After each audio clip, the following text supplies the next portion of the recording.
Hey everybody, it's GauntletX, and welcome back to some more Magic Arena, and today we're going to be playing a premiere draft of Rivals of Ixalan, and it's going to be kind of a weird draft today, because Rivals of Ixalan is a smaller set. It's only about 200 cards in the set versus the normal 350 to 400-ish that we're getting in modern draft environments. This set was designed to be drafted with 2 packs of Rivals and 1 pack of original Ixalan, but for some reason with this return trip, they're showing that we're going to be drafting 3 packs of Rivals of Ixalan, so it's going to be kind of a weird draft environment where we're going to be seeing a lot more duplicates than normal, so it should be interesting to see how this plays out. We're also not going to be able to get any of the cross-set synergies with Rivals of Ixalan cards synergizing with original Ixalan cards. It's just kind of weird and strange. So we'll see how it shapes up, see if the format looks any good, if it's just 3 packs of Rivals of Ixalan, and we're starting off with a really kind of mediocre first pack. There was a solid uncommon with Stormfleet Swashbuckler and not much else in the pack. The main competition was the Bombard here for a nice little instant speed removal spell. But now that we're in pick 2, I think we've got a better piece of removal with Baffling End. Obviously, if your opponent destroys this, them getting a dinosaur back out of the deal is not great, but it's not too often they're going to be able to destroy your enchantment that's sitting on the board, so 2 mana to exile any creature with mana value 3 or less is a pretty good deal. We'll take the Baffling End here. And this format is not the most interesting or most exciting format ever. It's got some unique mechanics like Ascend that wants you to have 10 or more permanents, and once you get there, you can get some really undercosted cards like a 2 mana 2/2 double striker, as you can see on the Stormfleet Swashbuckler. But other than that, it's pretty much just generic Ixalan stuff. We've got merfolk, vampires, dinosaurs, and pirates we can draft around. That's about it. It's just the Ascend mechanic and all of the different creature types to focus on. Here, I might be interested in trying out Sea Red. 2 mana for an aura that gives +2/+1 in first strike is going to make it really hard for your opponent to find a profitable block anywhere. The issue with this card is you do have to sacrifice it if you didn't attack in any of your turns. So if you ever get caught having to hold up on the defensive, it is going to sacrifice itself, but until then, just puts an immense amount of pressure on your opponent, so I'll try that out here. We'll grab a Sea Red. For pack 1, pick number 4, we've got a Legion Conquistador, which is another one of these cards that's great if you draft it in multiples. If you have at least 2 copies, it's good. A 3 mana 2/2 that draws an additional copy. So I do like taking that kind of early. We could also take a Squire's Devotion. This is a really good aura. +1/+1 lifelink makes it really hard for your opponent to race you, and you're spitting out a 1/1 lifelinking vampire at the same time. To make your board state wider, it's 2 permanents off 1 spell, which helps with your Ascend cards, like Stormfleet Swashbuckler. Also really good to put it on a Swashbuckler, because if you get that double strike, you go crazy. Yeah, I think it's Conquistador or Squire's Devotion that are the most exciting here. Although Golden Demise is nice for controlling decks, is -4/-4? No, I'm misreading it. It's one-sided -2/-2 if you reach 10 permanents. Okay. Alright, pack 1, pick 5. We've got Impale and Dusk Legion Zealot, some really nice black spells. We've got a solid white one with the Martyr of Dusk, a great creature to trade off with. But it might be worth just taking excellent removal or a great value play, even if it's off-color here, because I think these cards are quite good. Let's grab an Impale, I think. Pack 1, pick number 6.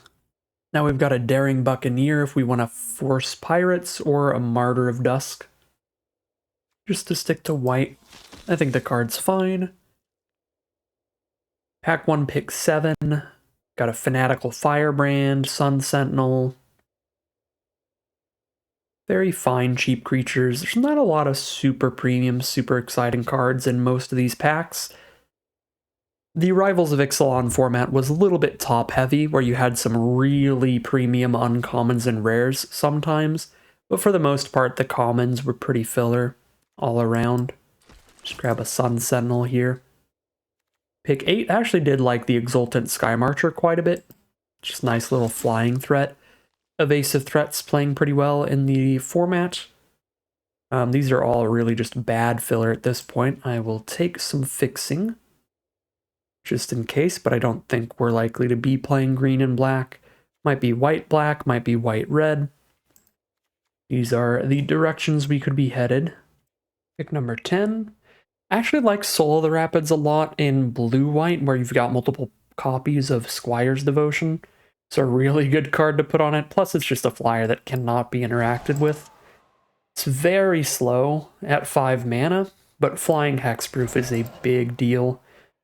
If you have the time to chip in with it a few times, and blue-white's a good archetype for trying to do that because you can get different forms of life gain out of your white to buy you the time to get multiple swings off with the Soul of the Rapids to try to close the game out.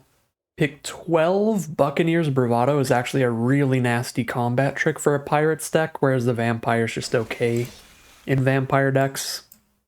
I thought I clicked on the Buccaneer's Bravado, but apparently not, unfortunately. We're pretty unlikely to head into Pirates anyway. It looks like we are locked in on white, and white-red Pirates is definitely not a thing.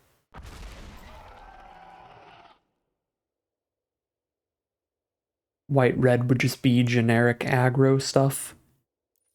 If we wanted to focus on a creature type, there are dinosaurs in white and red, but I think we just look aggressive here. We might be focused on evasive threats, going for like blue-white flyers in the end. But we're still kind of open. We could still be black-white vampires, putting our Impale in the deck and everything.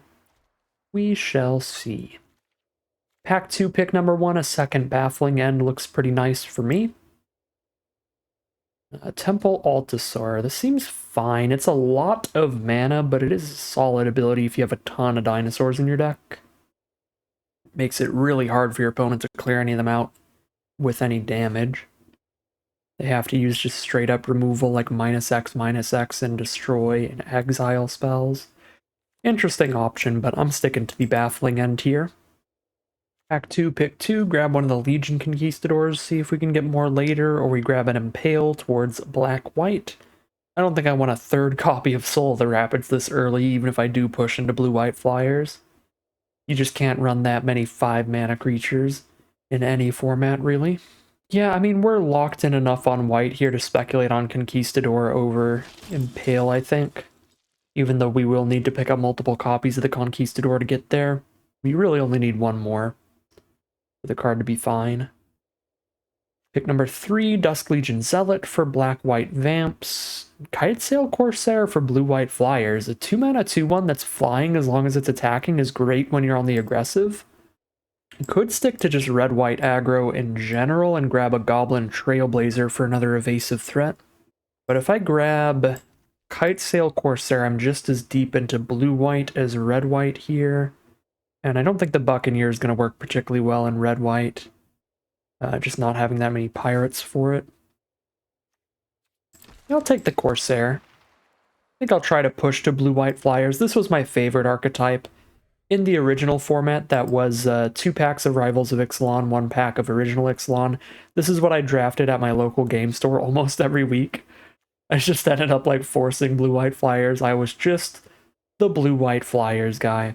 And the Crashing Tide is a solid value play for that kind of deck. Obviously, it gets better when you have Merfolk, but this is a great little value tempo play that slows your opponent down while still drawing you a card, replacing itself in the card economy, making sure you still have stuff to do while you are getting your opponent's blockers off the board and getting more flying damage in.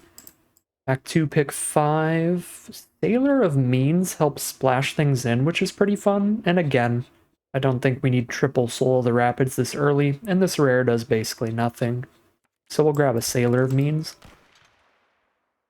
Helps splash around or ramp up a tiny bit while just being a chunky blocker on the ground to slow your opponent's damage down while you chip away with your flyers. Does a lot of decent work in this archetype or in any Pirates deck. Pack 2, pick 6. That's a pretty late Kitesail Corsair. We are happy to see that. Pick number 7. Moment of Triumph Combat Trick or the unblockable Mist-Cloaked Herald for another cheap evasive threat. I think I'm doing real great on the creature count. I kind of do like adding more combat tricks in here. Let's grab a Moment of Triumph. Get some non-creature stuff in. Sea Legs is fine at slowing things down. If you don't care about their ground creatures at all anyway, the fact that you're not stopping it from blocking doesn't really affect you if you're primarily attacking in the sky anyway. So it can be fine against really small creatures if you have nothing but like flying attackers anyway.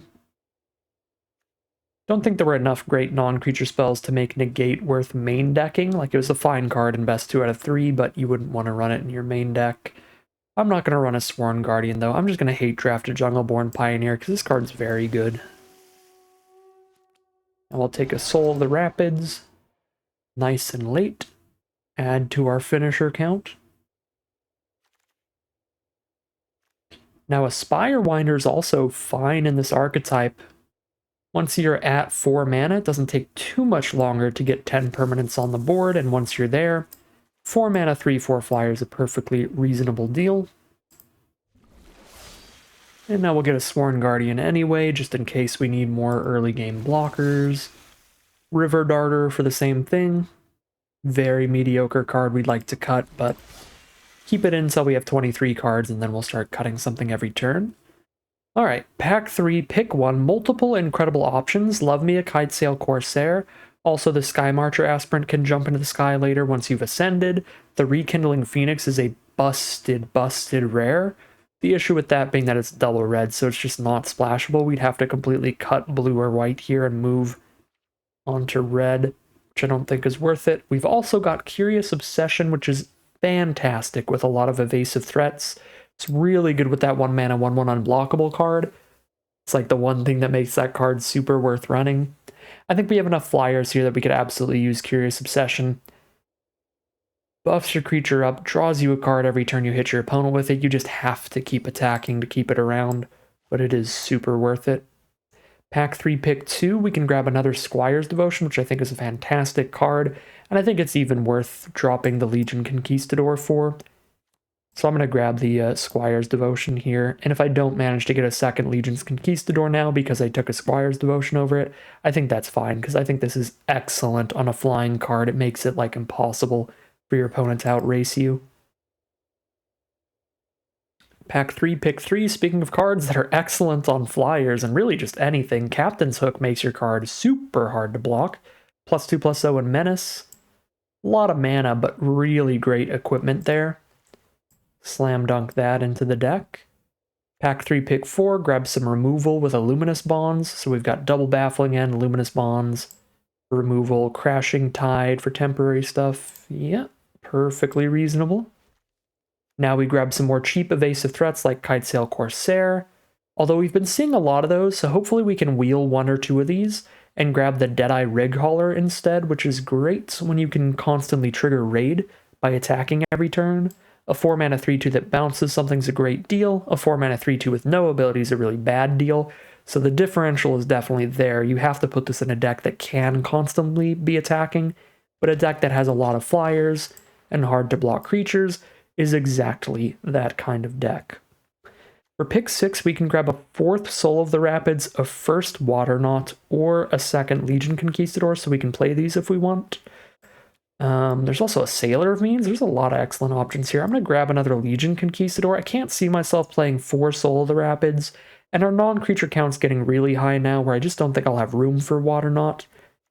Already kind of hard to just get room for the Luminous Bonds in the first place, so we'll grab the Legion Conquistador. This is a very easy Mistcloaked Herald.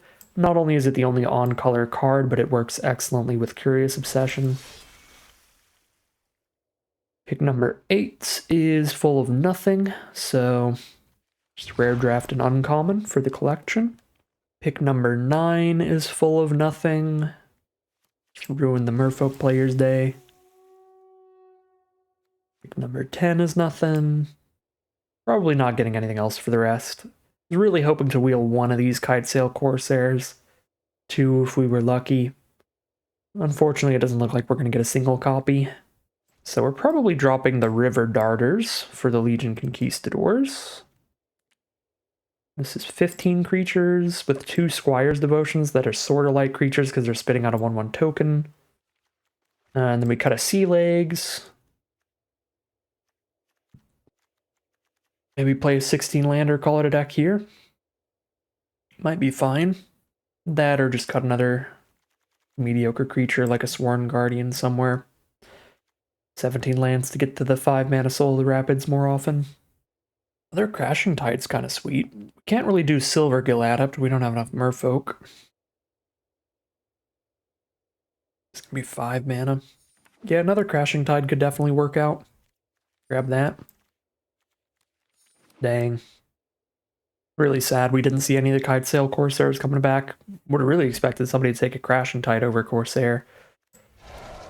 Last pick, Soul of the Rapids. Let's go. I am Soul of the Rapids only fan at the table. But that's fine.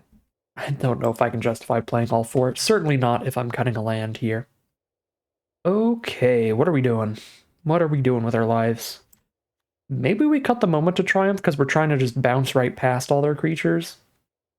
And if they do play things that can block flyers, we just bounce them anyway. So drop the Moment of Triumph combat trick. And this is 16 creatures, 2 devotions. Yeah, 4 souls does seem a bit much. Kind of want to drop a Sworn Guardian and a soul. One of each of these, or one of these in a land. Seems like where it's at. Yeah, let's cut a soul and a land here. This is what it's 3/5 drops, but these both draw a card. This draws cards, so those dig towards lands. A Legion Conquistador can pull 1 more non-land out of the deck to make the land count feel slightly higher. Sailor of Means can give us a treasure to slap down 1 of the souls. I don't know, the average is a little high for a 16-lander. You know what? 41 card special, and you can't stop me. We will call it a deck here. Alright, here's a look at our final deck list for today. We're on a blue-white Flyers deck with a lot of the classics that I used to play at my local game store. Love curving out with flying threats like Kitesail Corsairs, Mistcloak Heralds, Spirewinders, stuff like that, topping it all off with the hexproofing Soul of the Rapids at the top of the curve. So we're just trying to jam in for damage while our opponent can't block anything, and slap some lifelink onto one of those cards to make it impossible for our opponent to outrace us. Plenty of cheap interaction with some Baffling Ends and Luminous Bonds for full-on removal, and 2 Crashing Tides for some bounce spells, as well as some more ways to buff our creatures with a Captain's Hook for big menacing threats, and Curious Obsession to buff our flyer up and draw more cards off of it. So really nice curve, with the name of the game being just evasive threats, flyers, and unblockable creatures. See how it plays out for us as we head into the gameplay. Here we are for game 1 on the play. I think I keep this, but it is definitely awkward to have Curious Obsession and Captain's Hook with no creatures till turn 3, and our turn 3 creature isn't even evasive. Well, there you go. Draw the Kitesail Corsair, and this could be incredible if our opponent doesn't have the cheap removal for it. If they tap out turn 2, I will Curious Obsession, because I do get to draw a card off of it immediately by attacking him with this Corsair. So even if they blow up the Corsair the turn after I play Curious Obsession already replaced itself by drawing us 1 card, so it's still just like a 1-for-1 removal spell. The thing that can be really gross that you definitely don't want to do with the Curious Obsession is you don't want your opponent to blow up your Curious Obsession target before it damages them. So if they have the mana up for instant speed removal and it seems like they're holding on to it, you do really want to consider the fact that they could have the instant speed removal and 2-for-1 you. But if you draw at least 1 card off of your Curious Obsession, if your opponent removes your creature the turn after that, you've already gotten your card's worth of value and you're fine. You aren't down a card in that trade.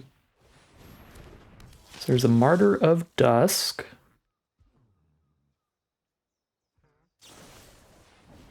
And a Reckless Rage. Alright. Yeah, that's fine. Kind of in our favor overall. Because they had to spend like half a card. They had to spend 1.5 cards, basically. Could play and equip a Captain's Hook, but then if I unattach it, then the Sailor of Means dies. And we're definitely not attacking with the Sailor of Means anyway, so I'll just play the Sworn Guardian and then play the Soul next turn, and then play and equip the Captain's Hook to the Soul. Then we've got a flying, hexproofing menace threat that just kills them in 4 swings. They've got some lifelink over there, which is concerning, but I think it should still play out well. Because they are not going to be able to kill this. That is the beauty of hexproof. Alright, 5 mana, 2/5 flyer. That's adorable. It's also not gonna block. Because here's a Captain's Hook.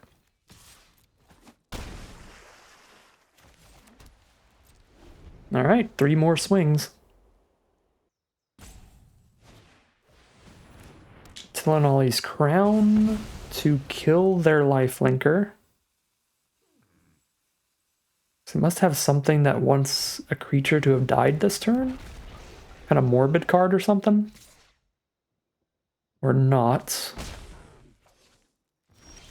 I am very confused. So I guess they just wanted to buff their lifelinker up? Have a 4-power lifelinker on the board, but obviously that didn't work out. Exile creature and opponent controls mana value 3 or less. I don't really need to do this yet, so I think I hold on to this just in case my opponent plays a 2 or 3 mana flyer. Tries to double block our soul. That's a 5 mana flyer, that's unfortunate. Alright, Legion Conquistador is not a terrible draw.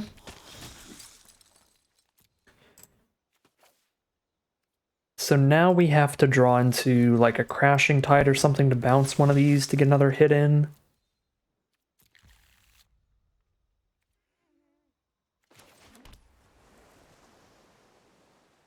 I can't move the Captain's Hook around unless I want to sack the soul. And I guess it is 4 creatures to 5 now, thanks to the Legion Conquistador, plus I have a Baffling End to deal with one, so if I just keep trading off a Captain's Hooked creature, I will eventually get in there.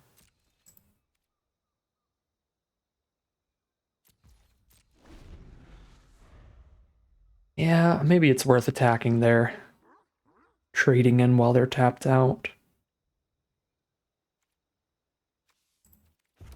I'm just thinking of our potentially great draws of all our bounce spells and our Luminous Bonds and stuff, though. Luminous Bonds would be the best one. That'd be incredible. I do die in 4 hits if they just keep sending in the Vigilant Pterodons.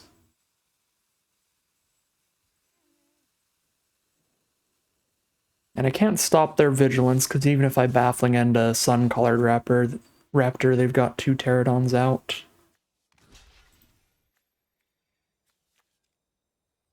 Do have a few draws that are really good, but they don't insta-lethal our opponent.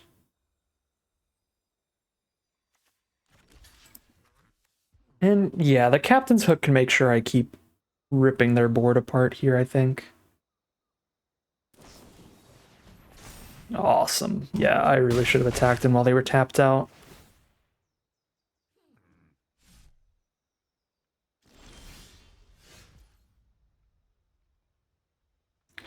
Well, that's a good draw.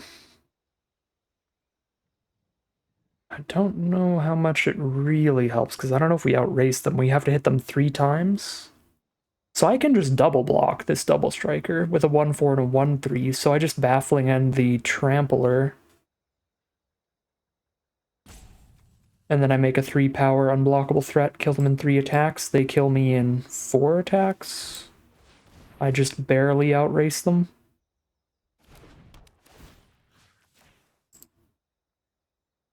It's a plan.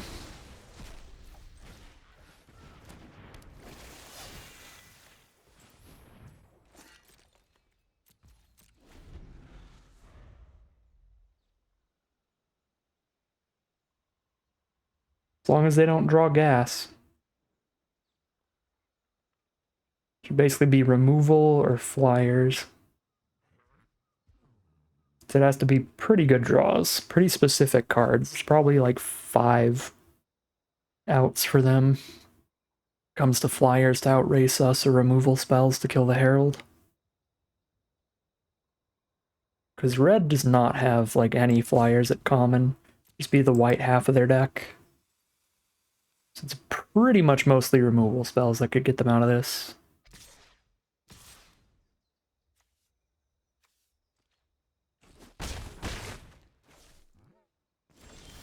I suppose combat tricks could outrace us.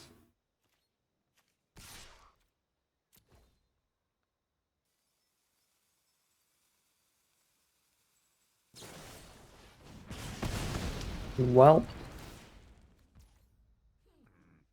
Captain's Hook, somebody just gets double blocked by 2 Pterodons anyway, so we gotta pass.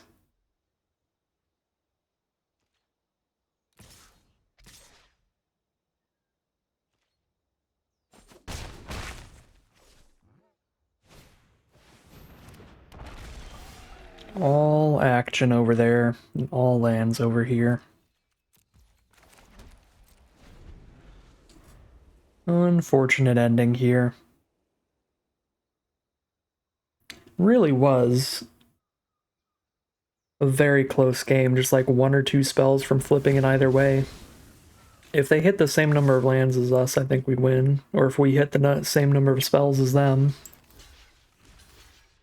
We made a pretty bad play earlier, not attacking into the double Pterodon, going for the block instead to play into the combat trick, but since they had that combat trick, the only difference this game is they would have ended up trading a Pterodon and then killing me slightly slower here, I think. But they could still get like the life gain and everything, and the extra damage in on a future Pterodon attack. And now we're just dead on board.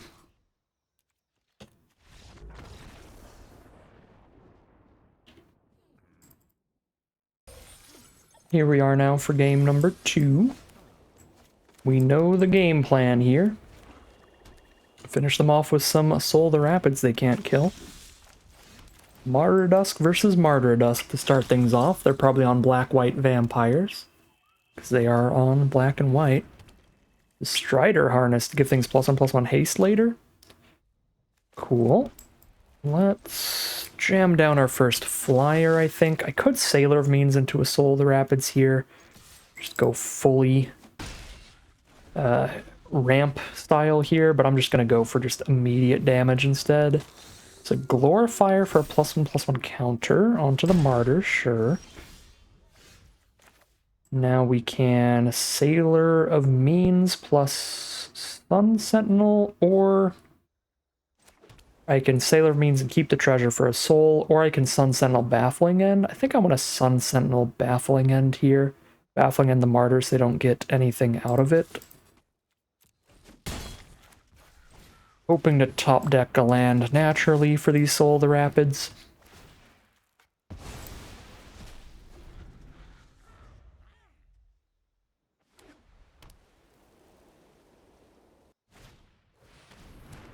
Paladin of Atonement.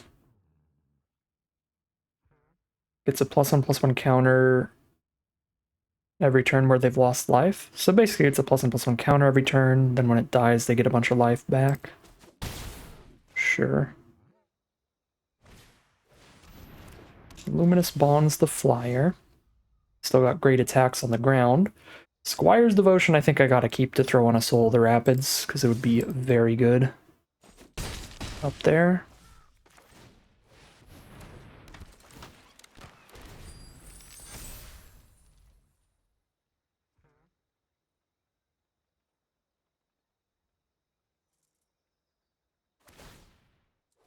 Alright, 4/4 Glorifier, so I have no good blocks for that. Let's take it down to 10.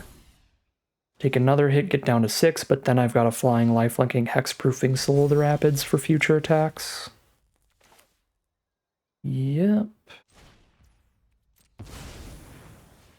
It's the Lifelinking Soul of the Rapids game plan. We've got no attacks into a 3/3, but that means we get to hold up solid blocks.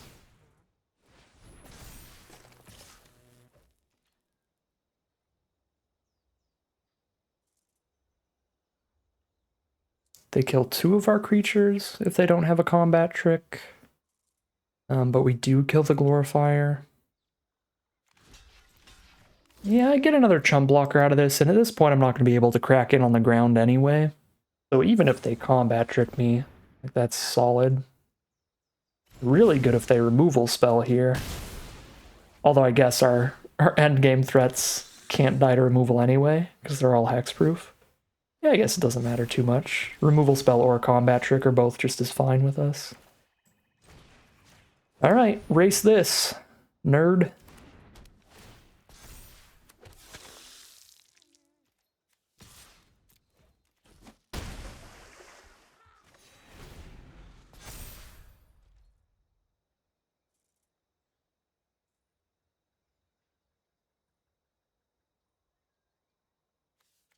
1, 2, 3, 4, 5, 6, 7, 8, 9, 10, 11 permanents on board. Spirewinder is a 3/4. Oh, they're over it. Flying lifelink hexproof threat? No thanks. I am done. And we are now 1-1, heading into game 3. Here we are for game 3. Probably have to mulligan this. It's a 2-lander with 2 5-drops, a 4-drop, an off-color spell, and only one of our 2 colors. Yeah. This is just as bad. I guess it's slightly better. There's more lands and less 5-drops, but still 3 blue spells with no blue source. Arena is angry at me, and we are going to get stuck on a 5-card hand to start this game off. You know, I suppose a single island does get us the whole way there with this hand, because the single island gives us Sailor of Means, which gives us the treasure for the Soul of the Rapids double blue. So maybe we actually are just ditching the Herald and actually keeping this, looking for a single island. We've got, what, 9 in the deck? Yeah.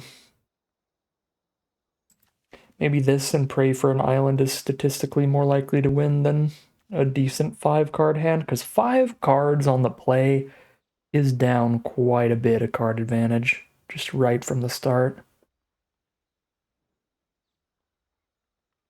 Alright, yeah, I'm just gonna cross my fingers for an island here.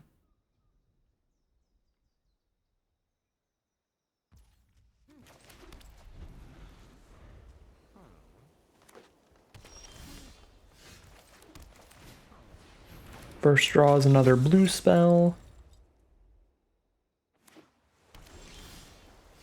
Second draw is another blue spell, and we get to cry all the way home.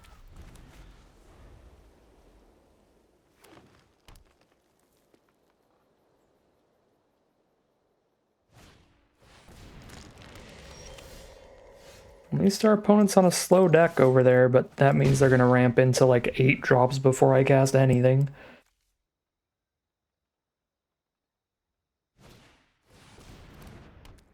Aquatic Incursion, get 2/1/1 Merfolk. It's really good against a 2/1.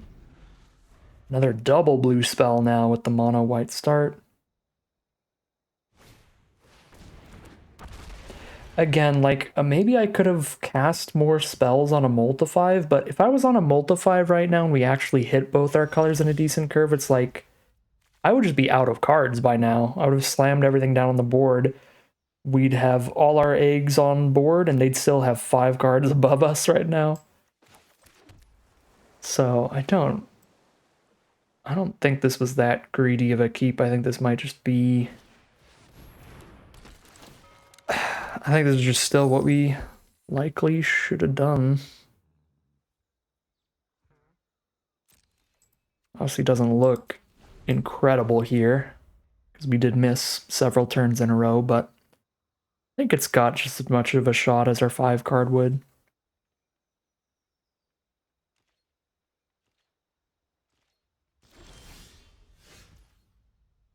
They are stuck on mana as well. That could be nice.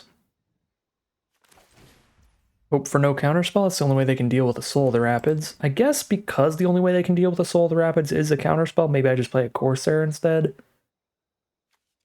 But it'd have to be a single blue counterspell. I do not remember this format at all, so I don't know how likely a single blue counterspell is over a double blue counterspell.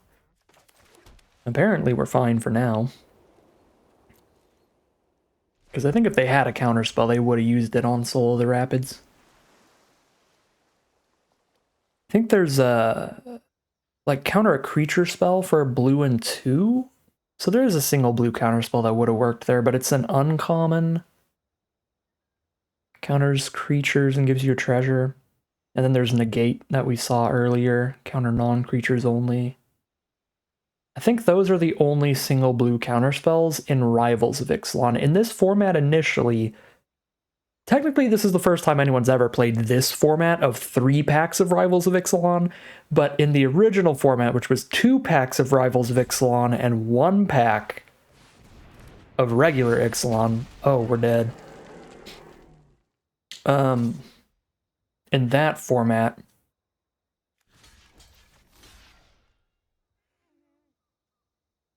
there was a single blue and 2 counter unless you pay 4 for pirates. So I think we have to take the trade here so they don't have enough power on board to recast Galta when I bounce it with Crashing Tide. Otherwise, we're just going to die to Galta, like, instantly. 12 power trample. Yeah, so, like, I don't like this trade very much, but I think it's necessary to slow them down enough to have a chance. So we go for it. Galta is quite the creature. We're gonna have to find our one of Luminous Bonds here. ASAP. Or just outrace it with all these flyers. That is a possibility. It's a green, and 10. It costs 1 less right now, so it's a green, and 9. They have way less than enough mana. They cannot play it until they play another beefy creature. Now they can play it next turn. Okay. 3 damage is more than 2 damage, and I think we're all in on getting as much flying damage in as quickly as possible. So Soul the Rapids it is. Now we hit for 5 a turn. If we can get 3 swings off without dying, we can win. But that's going to be really hard to do against a 12/12 trample, which I believe is castable this turn. Maybe not quite. It's a green, and 6. Yeah, it's not enough yet. 1 mana off, I think. Madonna's Climb. Double bomb. Yikes. Get a +1/+1 counter every turn, and once this flips, they give things flying. They do need a creature with 3 or more +1/+1 counters on it to get it to flip, though. Baffling End does literally nothing right now. They're down to 9. And we play another Soul of the Rapids.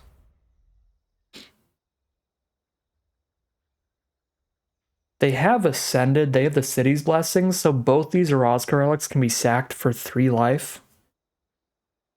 So they're actually at like 15 life here. But if they sack the relics, that means they're not using them for mana that turn. Yep, there they go. Gain the 3, draw a card. They do have a land though, so still just as much mana. Pretty confident they have Galta mana. A green, 1, 2, 3, 4 is what they can afford. No, they don't. How on earth did they play Galta earlier? They only had a 5 power creature, right? So that was a green, 5. So it was 7 mana. 1, 2, 3, 4, 5, 6 off of double relic. I'm still confused how they cast Galta earlier. Doesn't really matter. All right, Armasaur. If I block it, they get a 1/1, but I think I do still need to chump some damage here. Because I can't really chump Tramplers, so we chump the non-trampling damage while we can. And I can play a couple more blockers next turn. I'll have a Legion Conquistador on blocks at least. Even if I don't have the mana to play double Conquistador. Because I want to play another Kitesail Corsair next turn. Oh, it's the total power. That's what it is. Yeah, it's not the greatest power like the Great Henge. It's the total power. So that's how they could cast it there and then cast it again here. Okay, so they're at 15. Take 1, 2, 3, 4, 5, 6, 7, 8. 8 plus 8 is dead. If they can't kill any of our creatures, we do win this game. So pray they can't. I guess they can flip Hadana's Climb next turn and then have a flying blocker up. So the fact that they double bomb us means they're still potentially in it. Because they give anything they want flying off of this land and have another blocker up. Block one of the souls. But I guess that is block a soul, take 1, 2, 3, 4, 5, 6, 7. So that's still dead. Even if it's just 1 flyer next turn. I think I have to hold on this Baffling End, because the only thing I can kill with it is a Sapperling anyway. So I need to hold it in case they get another reach creature or flyer that is small enough to get rid of. Okay, so they need a removal spell that's cheap enough to cast while holding up Hadana's Climb. The land ability to give something flying, and they don't have one. All right, let's go. Get out of here, Galta. Get out of here, Hadana's Climb. I just got Soul of the Rapids and a Dream. Mono white hand and a Dream? Solid draws there. Not incredibly lucky draws, because it took us quite some time to... Well, not quite some time. 3 or 4 turns to get to the blue sources. So definitely not perfect draws, not super lucky draws, but more than good enough there to just barely outrace the Galta. Wild stuff. 2-1 now, heading into game number 4. Here we are on the play for game number 5. Some more monocolored hands. I can't do anything with this hand until I hit a white source, but 1 plains makes the hand incredible. What are the odds of a plains here? 1 in 4 cards in the deck is a plains right now. Oh boy. I've got a mulligan, I think. What is going on? We're on an 8-9 split. Well, that's really disappointing. I guess I get rid of 1 Crashing Tide and do the same thing we did last time. I don't want to be on the play with a 5-card hand. Even a great one is going to fall behind quickly if I don't have an incredibly good card draw or aggro in it. So, like, unless I have the Curious Obsession in the 5-card hand. Yeah. Alright. Hopefully we're getting the monocolored hands out of the way. Get some very reasonable hands in future games.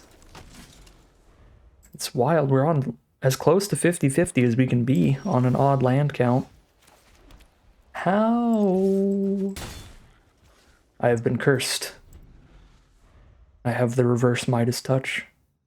Although the Midas touch is a curse as well. You generally don't want your food to turn into metal. Well, I mean, what else are we gonna do?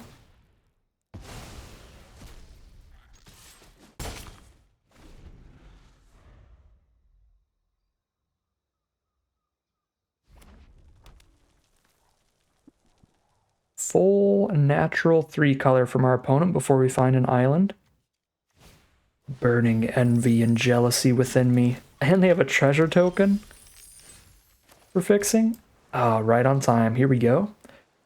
Spirewinder is just a bigger Corsair, and I'm not casting anything else. I'm not going to Luminous Bonds a 3-3 when they're in the dinosaur color trio.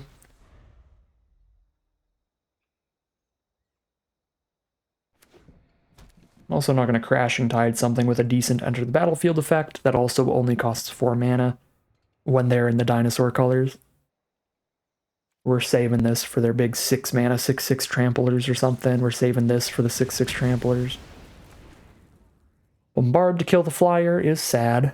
R.I.P. Spirewinder. Relentless Raptor. 3/3 Vigilance attacks blocks each turn if able, so it's forced into bad attacks and blocks, but our deck doesn't have anything that's big enough to make that just die. I like the idea of having Luminous Bonds for a better creature, so I'm going to Crashing Tide this one. And drop the Corsair.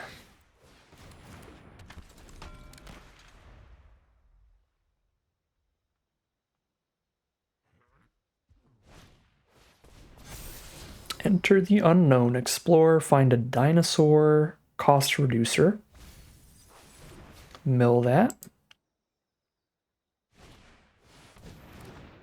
Majestic Heliopterus. Well, there's our Luminous Bonds target. It's their only flyer right now. So it's the only way to stop Corsair damage, plus that can send their other scary flyers, or their other scary dinos into the sky. Down to 10. 10 to 13. We've got quite a race going on here, even if it took us a little while to get on board. And we're down a card.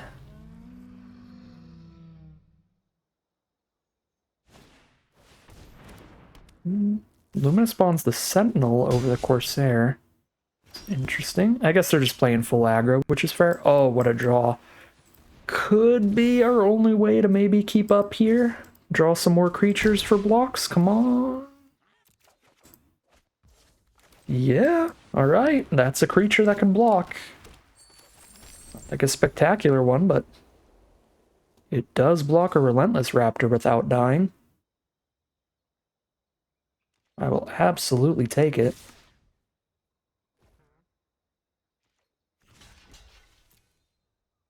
Down to 5 here. Combat trick to kill the sailor. What if they just have the pirate combat trick? We're just dead. Okay. Opponent gives me another turn. They could have just given their pirate double strike and we would have been dead. So I will take an extra turn of potential life here. Tillinolly's Crown. Post-combat. Also have pre-combat that, and we'd be dead. Well, because of the trample, we're kind of dead anyway.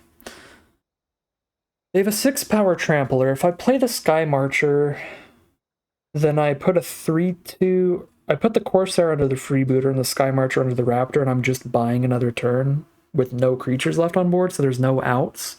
I think the only way we win is if Corsair draws something great. Like, if Corsair draws another Baffling End to get rid of this Relentless Raptor, or like a Squire's Devotion to put on the Sky Marcher for blocks. Because if I just cast this and then I don't attack, the Curious Obsession falls off. I'm blocking with a 2-1 and a 2-3 against a 6-3 trample and a 4-4. I have to go chump and go to like 1 life. Not literal 1, but incredibly low with nothing on board after that. So we have to hit something off Corsair. Sworn Guardian is enough. Sworn Guardian means it's better to have attacked than not, because this is more toughness than I would have had if I didn't attack. Plus, we actually damaged our opponent. Ooh, okay, that's gonna super kill us if we don't kill them. And we basically have to top deck something to buff our board to kill them, because we have to chump. We have no other option.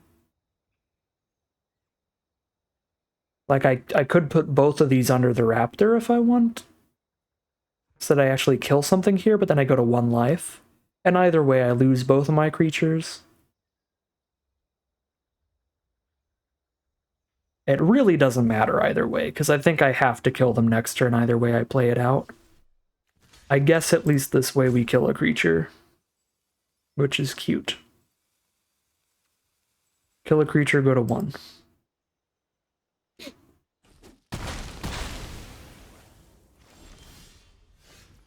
Alright, we didn't draw something. Still possible Corsair hits. I guess there's actually nothing Corsair can hit to save us because this has trample. I would say maybe Corsair hits like a Squire's Devotion for a lifelinking blocker or something. Corsair at least gets to show us that if our cards were in a slightly different order, we would have got the win there. Alright, well, bought a lot more time than we deserved. We could have died several turns ago there, so I'll take it. It was a rough hand, rough start. Still got really close. 2-2 it is, heading into Game 5. Alright, here we are for Game 5. We've got both our colors, and as I said before, hopefully we got all those monocolored hands out of the way, and we've got straight gas the rest of this event. We'll see. Playing against a red deck with a turn 1 Firebrand, just the actual perfect response to Mist-Cloaked Herald, but they want to get aggressive. I'm cool with it. I think we can outrace you. We've got a Captain's Hook in hand to get some menacing threats. We've got a Deadeye Rig Hauler to slow you down. I'll take this race. Uh-oh. Red-Black Pirates is a very aggressive deck. Any Pirates deck is. Okay, they are just going to trade now. Alright. They changed their mind. They're like, you know what? I'm slightly scared. Let's trade. At least they didn't trade on blocks here. We get to keep our vigilant threats. And we've got the double block set up for the Trailblazer if they don't have a great combat trick. Problem is, pirate decks do have some great combat tricks in this format. Ooh. I was going to say, if they attacked with Trailblazer, I think they would have just gotten 2 damage in there. because I would not have taken that bluff. Because if they had the Buccaneers Bravado for +1/+1 double strike, they just eat my whole board, and that would have been disgusting. Alright, let's put this hook on a Sun Sentinel and make the world's most annoying attacker and blocker. They can double block, but I trade my one creature into both of theirs. They cannot block, but then I hit them for 4 and still get to trade Sun Sentinel into the 3/3 on blocks if I want. And this makes it so I actually have decent attacks set up before I go for the Deadeye Rig Hauler. Cool, they're down to 13. Next turn I've got the mana to move the Captain's Hook around if I need to, and also cast the Deadeye Rig Hauler. That should be very nice. So if Sun Sentinel dies, we'll move it to the Martyr attack and then play Rig Hauler, and if Sun Sentinel doesn't die, then we just play a Rig Hauler.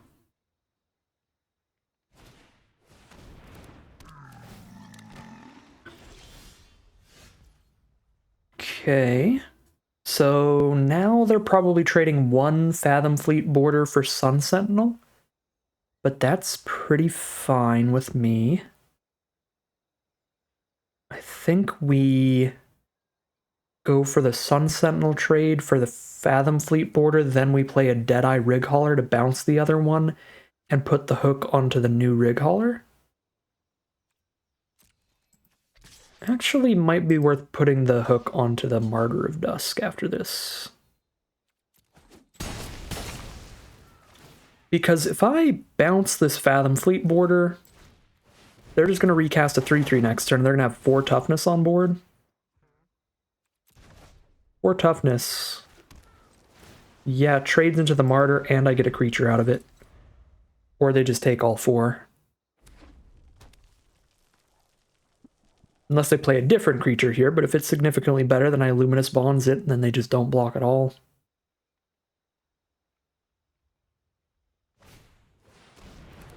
Alright, it is the 3/3. Now Martyr of Dusk. Ooh. This trade still looks really good for me, but I could just hit them for 7 and just be empty-handed now. They would need quite the recovery if I clear their board and hit for 7 here.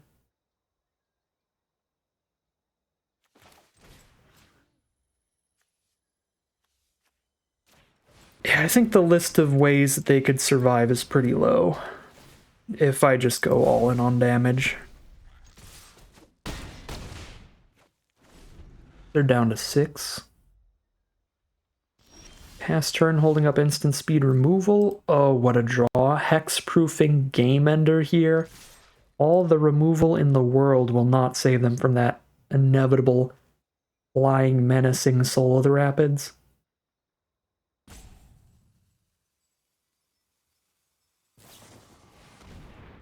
Vona's Hunger. We sack 1 creature. Guess I'd rather hit them a little harder. Hit them with the Martyr here.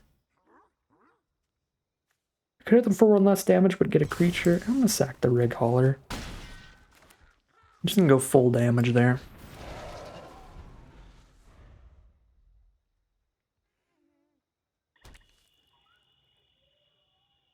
Land number 5 from our opponent.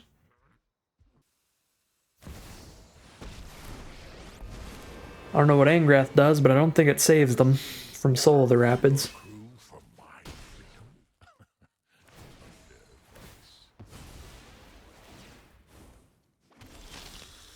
Does not save them from Soul of the Rapids, and there's the concession from our opponent. We are now 3-2, at least a 50-50 run out of this deck, out of the return. I would say the return to Rivals of Ixalan, but again, 3 packs of Rivals of Ixalan is not supposed to be a thing. It's supposed to be 2 Rivals, 1 normal Ixalan. It's weird. It's still weird, but 3-2 as we head into Game 6. Here we are for Game 6, and we really were not done with the monocolored hands. These are the wrong colors of lands. We gotta take the mulligan, and we will keep this 5-card hand, use the Legion Conquistador to make up for a little bit of the card disadvantage. And I guess being on the draw helps as well. Card advantage-wise. Certainly doesn't help against red-white aggro. But card advantage-wise. Alright, we gotta play defensive here. I'm gonna get rid of the menace creature, otherwise we're never blocking a 2-1 menace. At least not for some time when all our creatures are 3 mana or more. There's another one. Okay, I'm gonna drop the Sky Marcher over the Conquistador here because I want to get Curious Obsession going if I can. It does seem like our opponent kept a 2-lander. So maybe just playing the bigger evasive threat can be enough here. There's a Fanatical Firebrand that can't kill a Conquistador or a Sky Marcher. 1 white mana up. I don't think they can kill a Sky Marcher with that, so let's get the card draw going. Guarantee we draw at least 1 card out of Curious Obsession before they kill the Sky Marcher.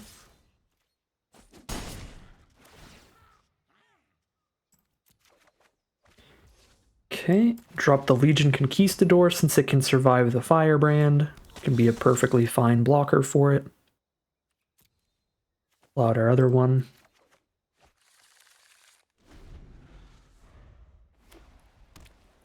They've got 3 mana now, so they could have Bombard or Luminous Bonds to kill the Sky Marcher. And so they do. Take 2, go to 16. Now we've got the Hexproofing Soul of the Rapids for a finisher, while I can also poke them for 2. Since the Soul of the Rapids also threatens to block the Firebrand with more than enough toughness, if they don't have a trick.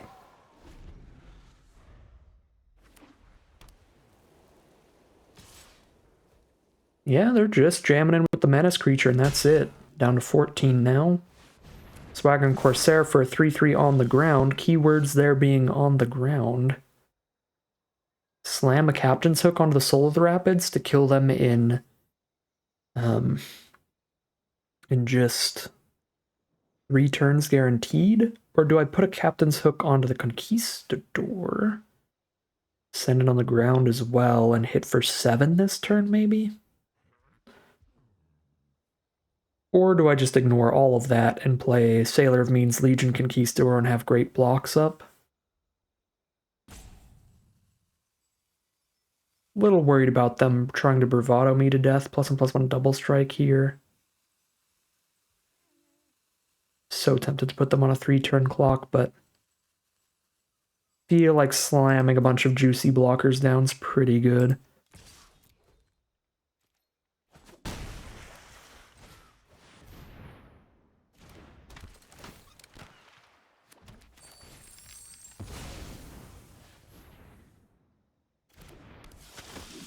Time for the fun shuffle. Whee!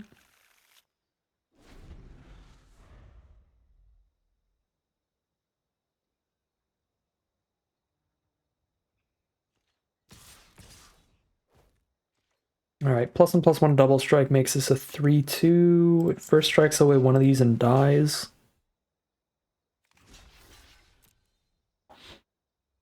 Well, it trades into the other one. Oh, actually, with a Firebrand on board, I didn't do that right. With a Firebrand on board, they can +1/+1 double strike the Trailblazer and ping a Conquistador if they have the double strike trick.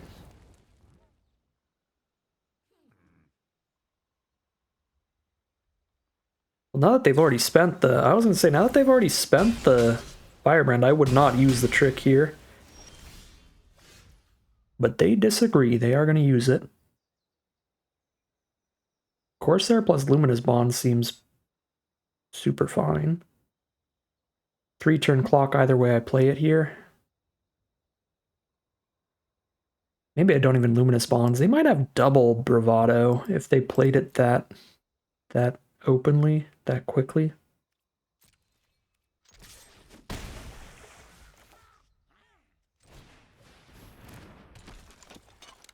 I think I am going to just Luminous Bonds the Corsair, play around another Bravado here, over playing around them playing a Flyer, because if they play a Flyer, then we just make a Menacing Soul of the Rapids and kill them with that. 1 Flyer doesn't block a Menacing Flyer. Alright, things are looking excellent right now.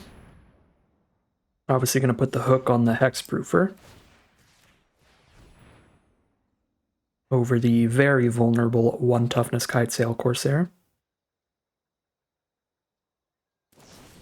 Yep. They are still dead in 2 hits. Now they have to find a way to gain some life or block a flying, menacing threat, and they do not find the way. We are now 4-2, breaking even out of this event no matter what. But we'll see if we can't win 1 or 2 more games and get in the money for our first draft of the Rivals of Ixalan format. Alright, back on the monocolored hand train. It is wild, the amount of monocolor hands that we've had on our 8-9 split today. I'm very tempted to keep this one, but we have to draw a creature, and if I draw blue creatures, it's gonna be real bad. I guess I could just rely on... just gonna double Baffling End. Yeah. Just rely on double Baffling End and a Dream here. Love how you could just hear the disgust when I realized I was like, I guess we do have a plan with the hand as it is now. That is just relying on double Baffling End. We're just gonna have to rely on he says. We did draw Martyr of Dusk, one of the best draws in our deck, just because it's a white creature, so we can cast it and have a creature on board for our Squire's Devotions. I do gotta get this thing out of the way for Squire's Devotion on Martyr of Dusk to be impressive at all, so do that. Just an annoying 3/3 blocker. Even if they never gain life, they can just hold it as a defender.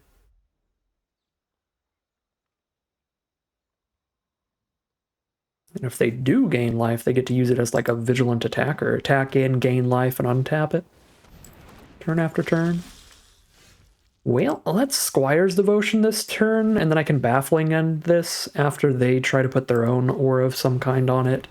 Or if they don't, then we can still just Baffling End it next turn. But this is like a trade I know they definitely don't want to do, so we jam in here. Moment of Craving, RIP Martyr of Dusk. Do still have double vampires here, which is nice for outracing the Sky Marcher if they attack in. Yes, they can't really attack in. There's a Spire Winder now to put our next Squire's Devotion onto. Let's be mana efficient and get that onto the board.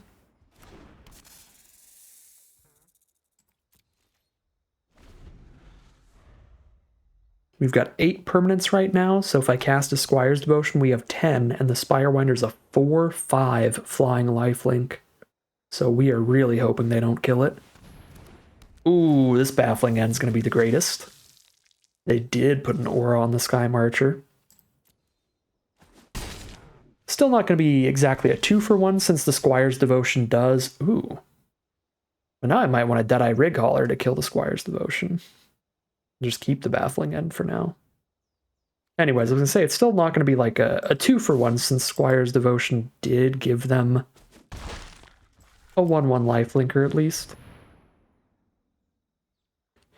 But it is nice to kill something that's been beefed up by an aura. But now I can just bounce it and kill the aura, which is fun as well.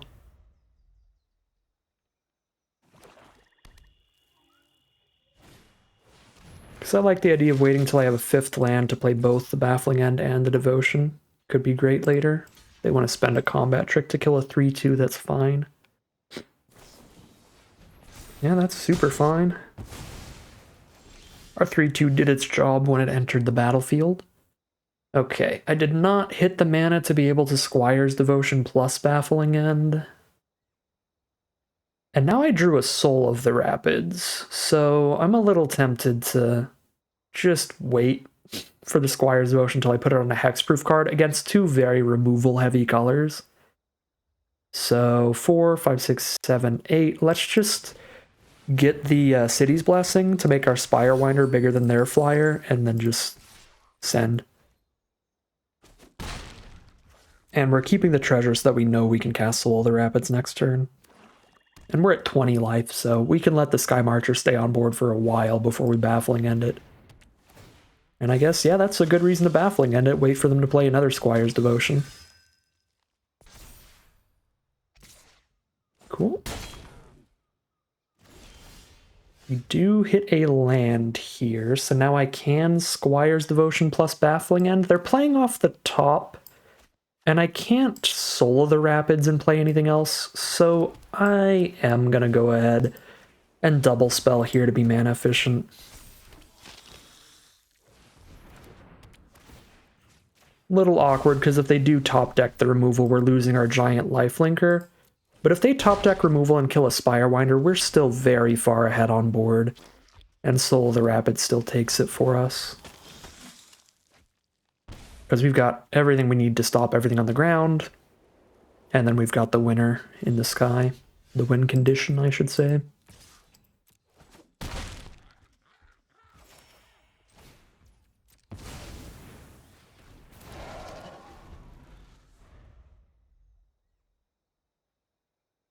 Hitting for 7 damage a turn in the sky now. Still takes a few turns to kill them.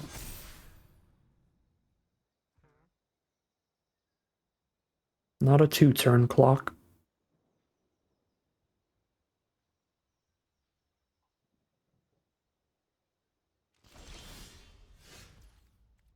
Double Conquistador is nice. We've been having some awkward mana today, but at least we haven't been hit like we have in Kaladesh Remastered, where we're like drawing both Conquistadors before I try to play one to tutor out the other. At least that hasn't been happening, because that's like the worst feeling in the world. When you draft like a trophy mage and you draw both of your 3-mana artifacts before you play your tutor that can only find 3-mana artifacts. So, at least we haven't had the double Conquistador hand yet. That's a good feeling. Alright, sending a message here.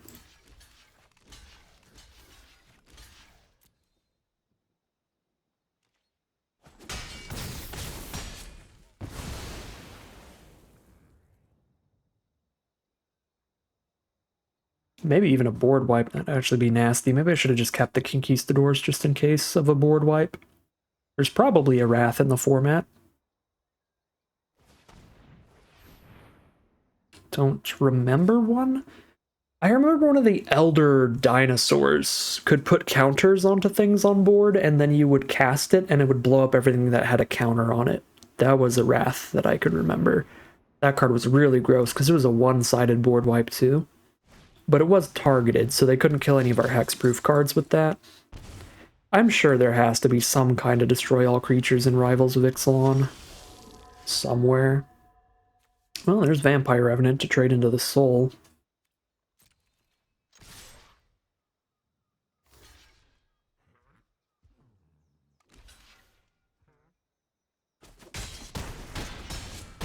Probably should have traded into the lifelinker to make it easier to find the lethal in the next turn or two. But, I mean, I think we're still going to get there. Yeah, they just hit a clump of lands as well. So we super get there here. We are now 5-2 in the money as we head into game number 8. Alright, here we are on the play for game 8. We really got to draw exactly planes to be really happy here. But if we draw a 2-mana creature of any kind, that'll be perfect as well. Yeah, there's a lot of cards that are good draws. Any planes in the deck is a great draw. Any island in the deck is a fine draw, helping us get to 5. Any of our 2-mana creatures are exceptional draws. I think we are keeping this.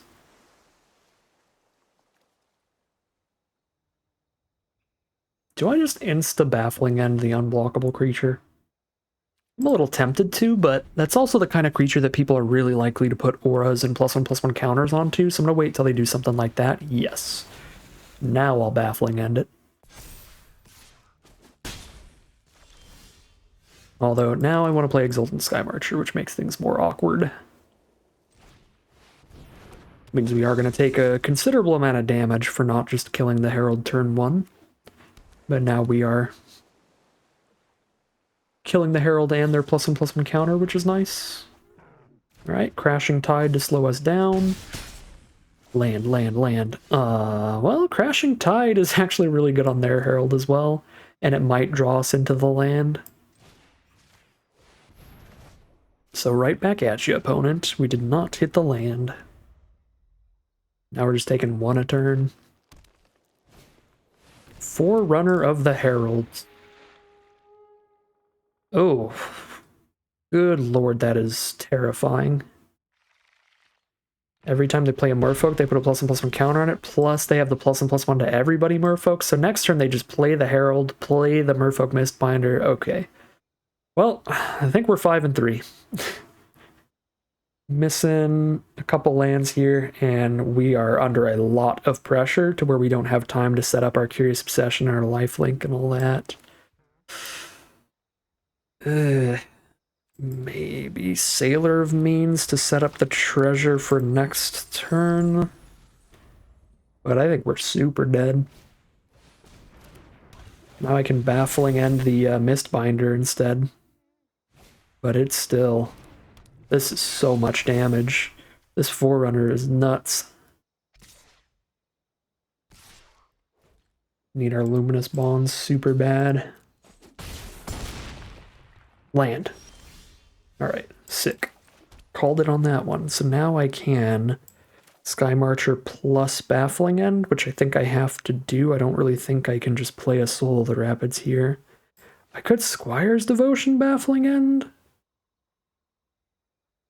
And they just only attack with the Forerunner, so I can't just soak up a couple life every turn.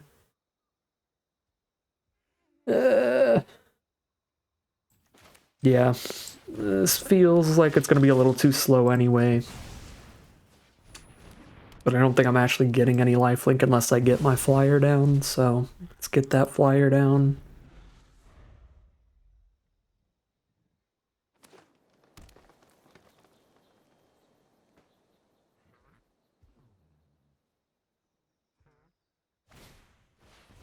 Mistcloaked Herald comes back. Forerunner's a 6/5. Jadecraft Artisan. Forerunner's a 7/6, and something else is getting buffed. This is an incredible Merfolk deck. All of the cards. Oh god, I can't even block this. So all I can do is chump.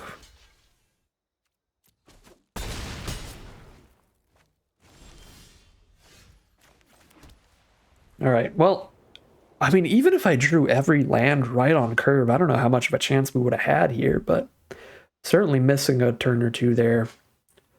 No shot. This is just so much damage. And I can only play, well, I can play Curious Obsession in a 3-drop, so I guess I can technically cast 2 spells this turn. I can basically only play 1 blocker. Nothing that can block the Guilt Grove Stalker unless I play Soul of the Rapids. All I can do is trump a Forerunner. I imagine there's some way to not die because of lifelink.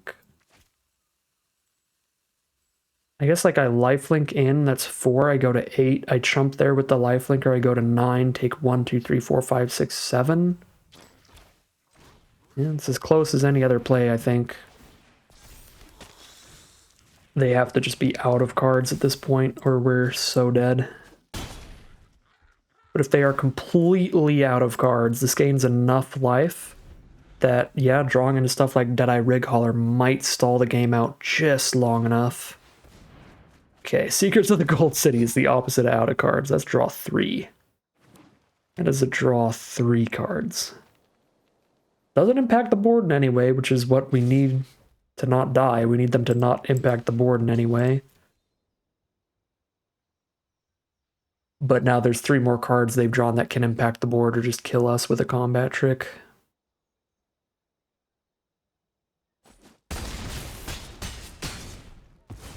So far, still alive.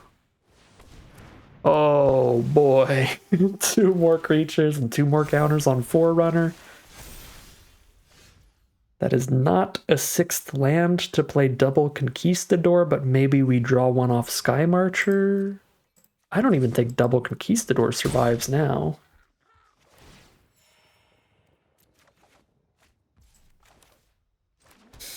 Maybe if I could Deadeye Righauler plus play a 2-drop creature, I'd be alive?